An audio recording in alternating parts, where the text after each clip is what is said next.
Hi everyone, it's Heather here from Loving Our Age. And let's face it, if you're over 50 or over 60 and beyond, the Christmases are a lot different than when we were in our 30s and our 40s, especially if we had kids that were young in those days. But what can you do when your kids aren't coming home? Well, today, and I'm talking about coming home for Christmas Day, today I have 10 tips and ideas for you on how to take the sting of that reality away. Now, once you accept the fact that there are compromises to be made with your adult children, if you're lucky, you actually get to spend Christmas with them on another day, not Christmas Day, and maybe not even at your home, but what do you do on Christmas Day when you're all alone or you're with your significant other?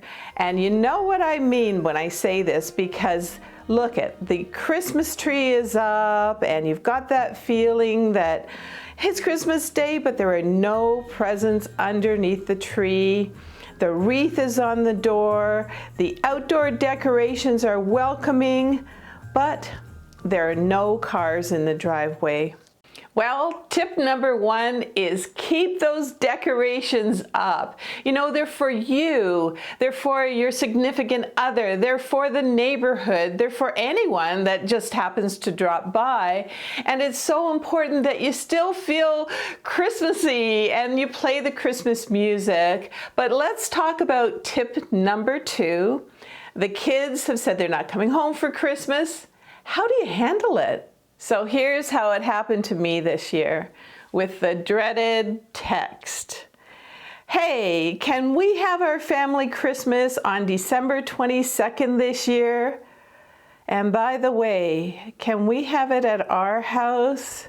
All right, so what I did was I just took a deep breath and then I texted back, sure, sounds great. Now, I want to be clear about why my response was like that. The hosting adult child, he has our only grandchild. And you know what? I remember back in the day when my kids were just babies and we had to travel 3 hours to go to the in-laws. They celebrated on Christmas Eve, so we went there. And then we had to drive another 3 hours back. And you know, we were miserable. This is on Christmas Day, and so were the kids. These days, there are so many in-laws and even step-parents that the adult children have to visit. And I just don't want to be the one that puts that added pressure, you know, like, isn't it our turn for Christmas or Christmas Eve? I don't want to be that person. So December the 22nd it is. So I'd love to know how you feel about this. Let me know in the comments. Have you had to compromise too? But let's also look at the second part of the equation, and that is, what do you do if you're all alone or with your significant other on December the 25th? And here's a thought. Don't just sit around, you know, looking at the emptiness, that there's no presents under the tree and feeling sad. Plan something. And I actually did a social post on this, and I got a lot of comments on things that you can do on December the 25th. So these are like from followers just like you. I've got 8 of them. Let's take a listen. And by the way, this list can go for any holiday that your family celebrates or any day up to New Year's. All right, so let's take a look at the list here. Helen H. says, FaceTime your kids on Christmas Day.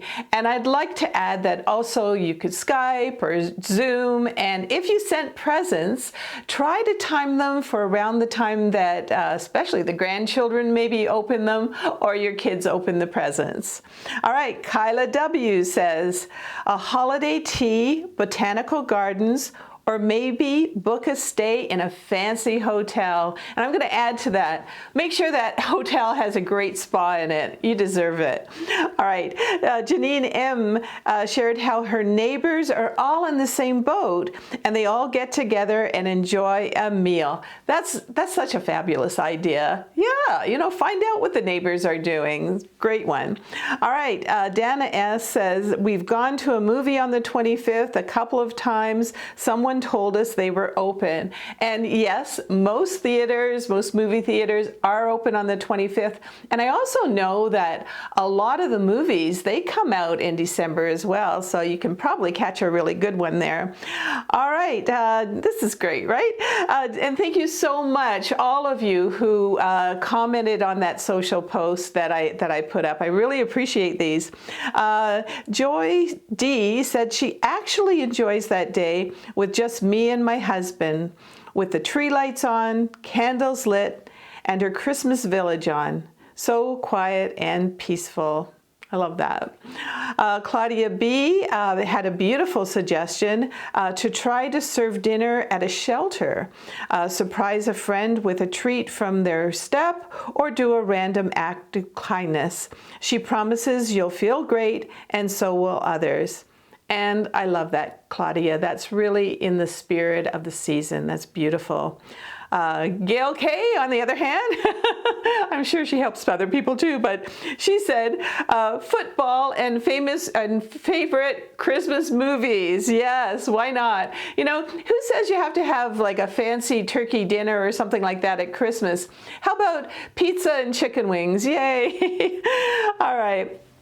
Michelle B said, I'm thinking of going on a cruise one year. And you know what? I think as we get older, I think that's a great idea. You know, just plan it at a time when you know that you can still kind of FaceTime the kids around Christmas Day.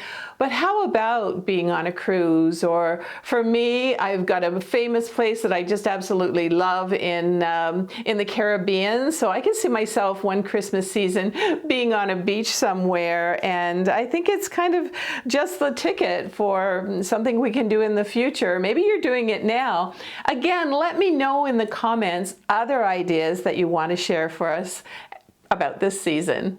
So in reflection, I really think that the Christmas spirit can be on any day that you all choose, you know, that's convenient for everybody.